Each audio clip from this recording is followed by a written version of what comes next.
Dans ma galerie de portraits, je vais vous présenter aujourd'hui un homme que j'ai accompagné pendant une bonne année. Cet homme est arrivé triste.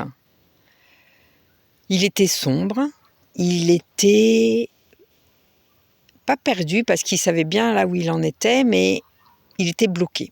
Il avait envie de sortir de certaines situations de sa vie et il n'en trouvait pas la force.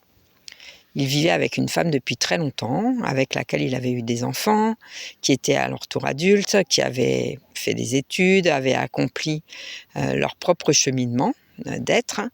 Et puis, il vivait avec cette femme un peu par habitude, un peu par routine. Ça faisait bien 10 ans qu'il ne se passait plus grand-chose entre eux et que lui avait, de son côté, rencontré quelqu'un avec qui il avait eu une histoire très forte et qui avait fini par le laisser parce qu'il n'arrivait pas à prendre la décision de quitter sa femme pour vivre pleinement son histoire avec sa nouvelle compagne. Il en était très malheureux, mais il n'arrivait pour autant toujours pas à prendre cette décision, à se libérer de ce contrat dans lequel il s'était mis et qui n'avait plus lieu d'être. Quand il n'y a plus d'amour, quand il n'y a plus d'élan entre deux êtres l'un vers l'autre, pourquoi lutter? Pourquoi rester là, assis à la même table parfois, sous le même toit en tout cas, et ne plus rien partager d'autre que d'habiter sous le même toit? Alors j'ai écouté, j'ai soutenu, j'ai remis du mouvement, je l'ai conseillé, je l'ai entendu, j'ai suivi son rythme aussi, c'est pour ça que ça a pris une bonne année. Je lui ai permis de poser des petites actions qui lui permettaient de davantage s'affirmer. Son histoire familiale, son histoire d'homme, son histoire d'adolescent ne lui avait pas permis de s'affirmer sans se sentir déloyal.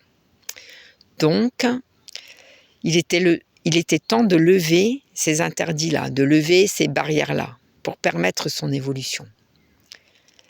Et petit à petit, les choses ont bougé.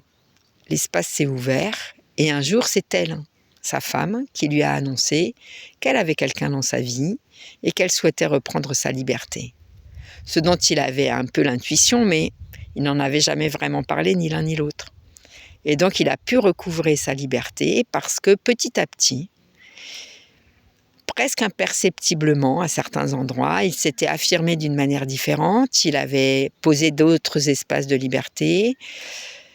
Il avait notamment migré dans la maison qui était grande et dans laquelle il s'était créé un espace plus personnel. Il avait acté de ne pas forcément, et en parlant, de ne pas forcément manger avec elle à tous les repas et voire même de n'en partager plus aucun, etc. etc. Et tout ça a permis qu'elle puisse exprimer son besoin de liberté, son authenticité, sa vérité. Et ça lui a permis à lui d'exprimer son propre besoin de liberté, son authenticité et sa vérité.